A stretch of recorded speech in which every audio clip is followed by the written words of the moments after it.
Hi, everybody. Mitch Tannenbaum here. This is the security news update for December 3rd, 2023.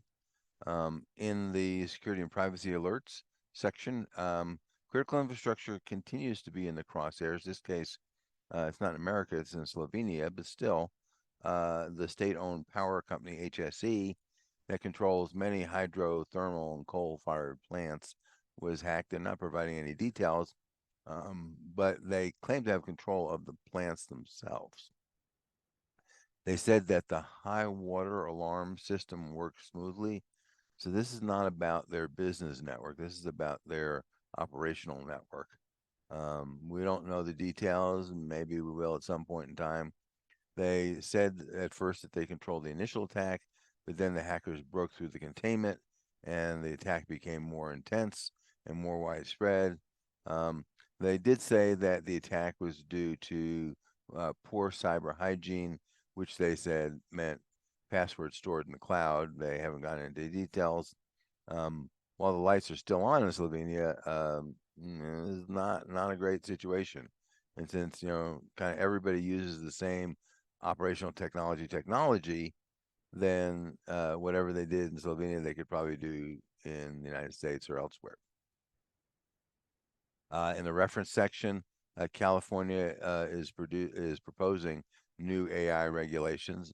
This is in light of the California CPRA, the Privacy Rights Act, and amongst the rights are the right to opt out, the right to pre-use notices, as well as special requirements for AI and using it on children. Um, this is a draft bill, so it'll likely change, but it's also likely the first of many AI privacy bills and laws. So if you are using AI in your products and systems, including AI that comes from third-party vendors that you're using, um, probably be good to watch this and see what's going on and learn more. Um, in the software and hardware, we're smack dab in the middle of a chip war right now, which is good for everybody other than Intel and AMD. Last week, Microsoft announced Maya and Cobalt. This week, Amazon announced something called Trainium 2, which I assume is for AI training. Um, and it says it's 4 times as fast and twice as energy efficient, which both of those are good things for everybody, including the planet. Um, they also announced their Graviton 4 chip to compete with Microsoft's Cobalt. So, this is a full-blown war. Uh, Obviously, who's going to win in this is us because we're going to have access to greater AI compute power, which, if it's done right, will be good for everybody. Uh, um, Amazon also is joining the AI chatbot world. They announced their bot called Q. And for those of you who are Trekkies, you may remember the omniscient Q in Star Trek. I'm guessing that's not a coincidence. I understand there's a lot of Trekkies at Amazon.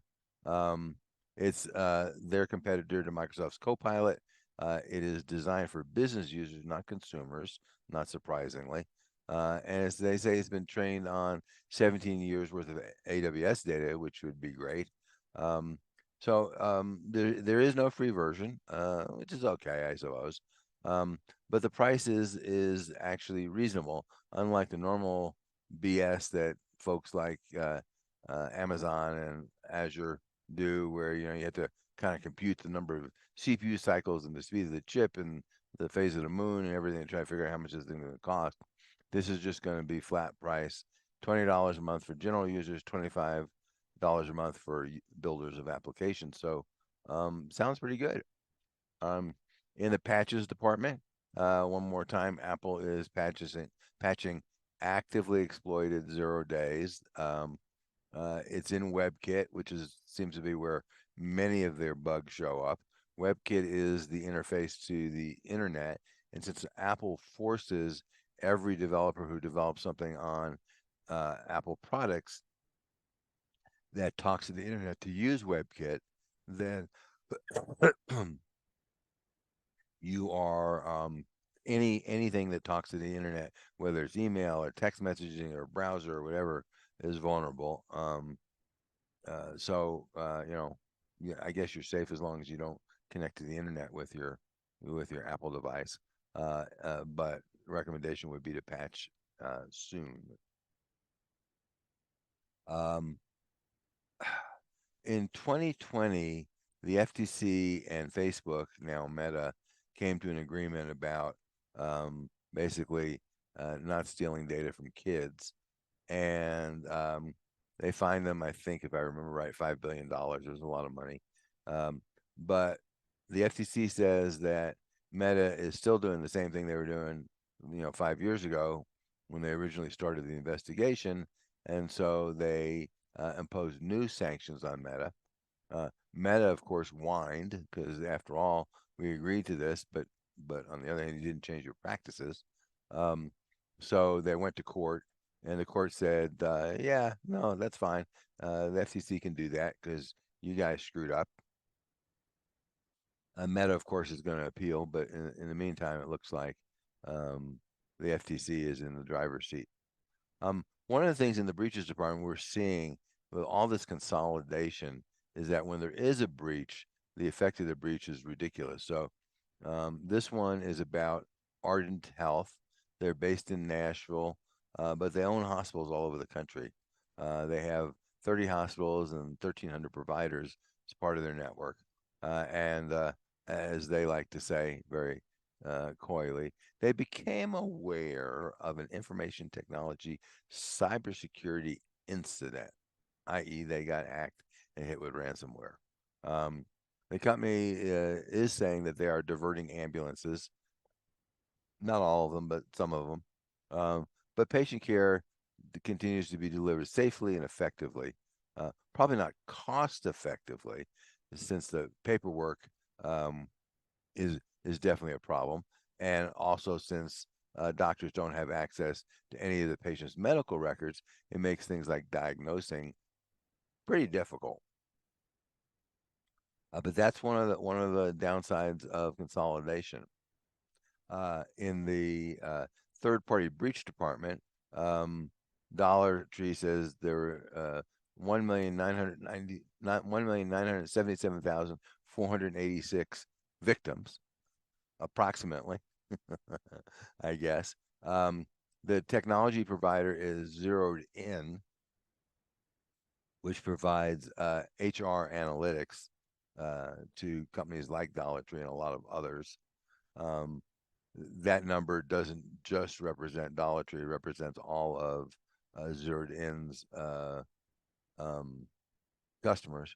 But it also appears that they're small. They only have about, from what I can tell, about $5 million in revenue. So after this is all over, they may well go out of business. That seems like a likely situation because you can't have a breach that big and with a revenue stream that small. Also consolidation. A Seattle surgical practice compromised the data on 437,000 patients in a ransomware attack. Uh, Proliance Surgeons, which has about 100 locations in Washington State and treats about 750,000 patients a year, disclosed 10 months after the fact. Guys, timely. This does not meet any laws. Um, that full data, including identity, social, financial, medical, everything, was compromised. And in light of that, of course, a class action lawsuit has been requested in Seattle federal court. And as medical practices become big business, and that's where they're headed, the breaches become even bigger. Uh, Continuing in the attacks on critical infrastructure, the Municipal Water Authority of Aliquippa County, which is in Pennsylvania, big town, I'm sure, um, confirmed that hackers took control of a water booster pump station. The booster pump monitors and regulates water, in this case, for a couple of small towns. The utility got an alarm when the booster station was hijacked. Don't know the details of that, whether the hackers were sloppy, whether the controls were good, something. And they shut off the booster station. I'm guessing that probably that means lower water pressure for those towns, but probably they still have water because they probably can boost pressure from other booster stations. Um, the This particular control system is made by an Israeli company, and Homeland Security has already issued an alert to all companies that are using this particular brand of control system, saying, "Hey, it's been obviously it has a vulnerability and it's being attacked." And of course, one of the challenges is these control systems are all open to the internet because the utilities are trying to save money and they don't want to have people on site 24/7, which is very, very expensive. I understand that. But these things are not very secure. So, the challenge is what do you do? The EPA tried, you may remember, either last year or the year before, um, to make cybersecurity part of the water inspection process. Um, the utilities whined. They went to court, and the court said the EPA didn't have authority.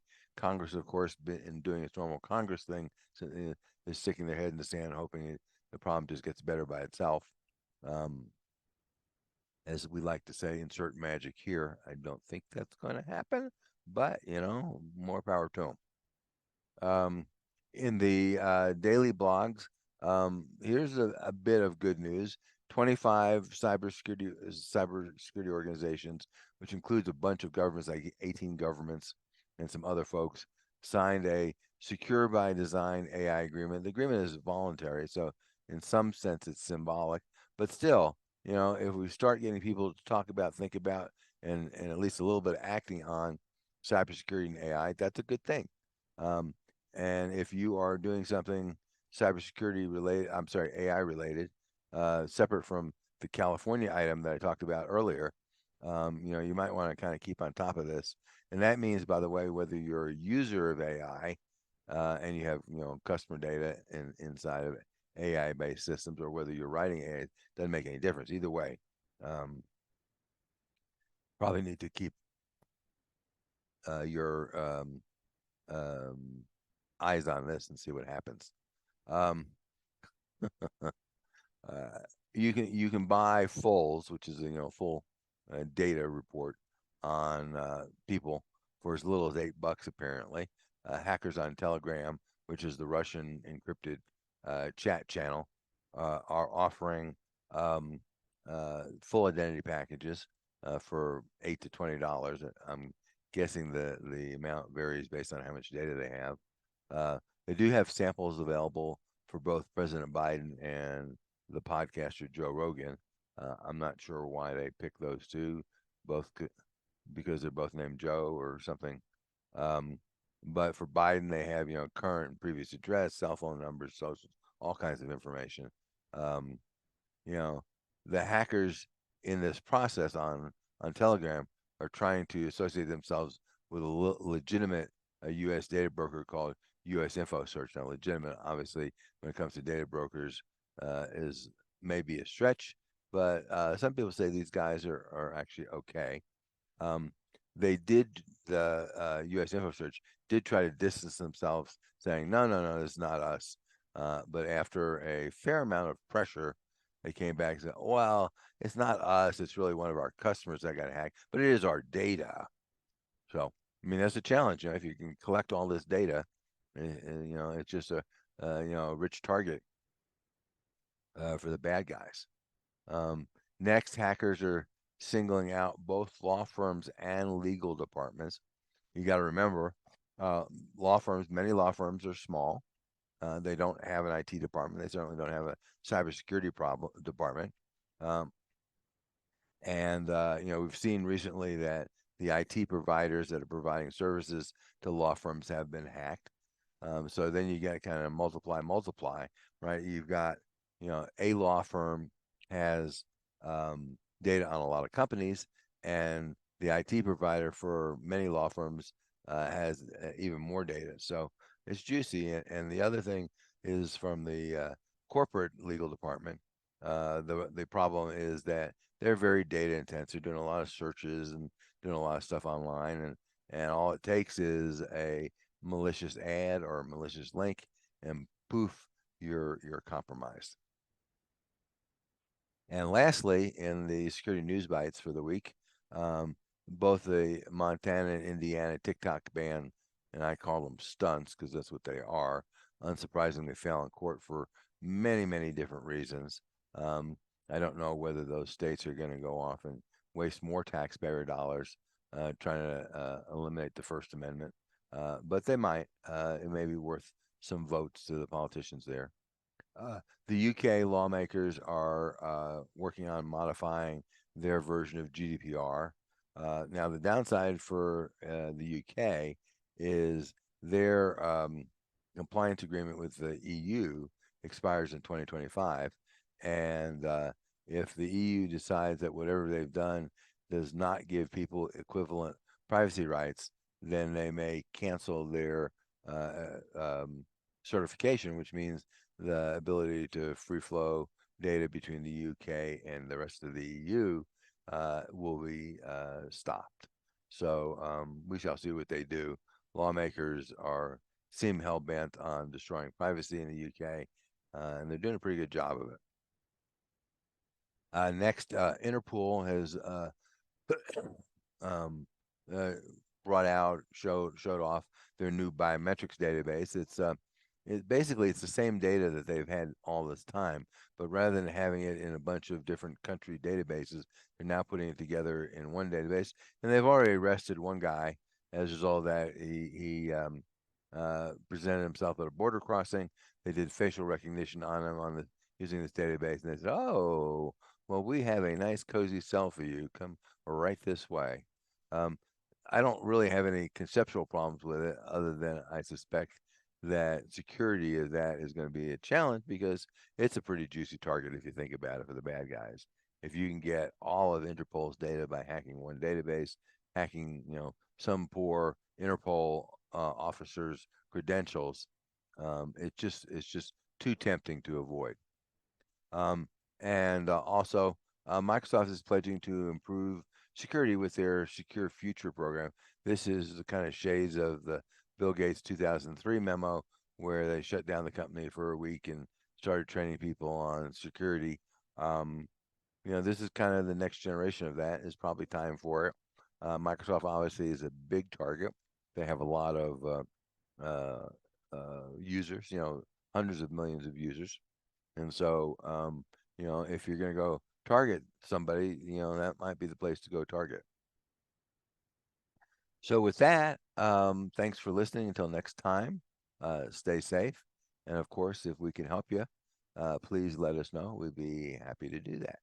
Take care. Turnkey Cybersecurity and Privacy Solutions offers the complete cybersecurity program for small to medium-sized businesses. They include everything needed to secure your business and meet compliance requirements. Visit our website at turnkeycybersecurityandprivacysolutions.com to learn more.